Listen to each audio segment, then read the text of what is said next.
போராடினா அடிப்பீங்க, அகிம்சையா போராடினா அடிப்பீங்களா? அவங்க வந்து இளைஞர்களா இல்லை வந்து குற்றவாளியா?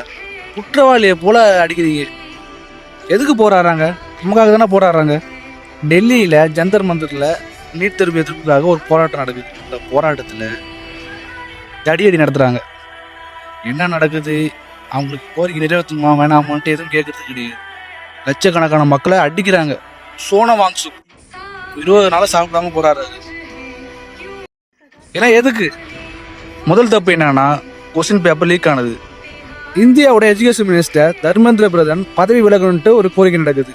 நம்ம இந்தியாவில் நீட் தேர்வு மாதிரி எந்த ஒரு தேர்வும் இருக்கக்கூடாதுன்ட்டு பேன் பண்ணுன்ட்டு நடத்துகிறாங்க. இப்போ டெல்லியில் மட்டும் கிடையாது, தமிழ்நாட்டிலும் இப்போ போராட்டத்துக்கு இறங்கிட்டாங்க. நீங்கள் எதுவுமே பண்ண முடியாது. நீட் தேர்வை பேன் பண்ணி தான் ஆகணும். அரசியல் தலைவர்களும் இதுக்கு குரல் கொடுக்குறாங்க. எல்லாரையும் மனுஷனாக பாருங்கய்யா, மிருகமாக போட்டு அடிச்சுக்கிட்டு இருக்கீங்க, குற்றவாளி போல் அடிச்சுக்கிட்டு இருக்கீங்க.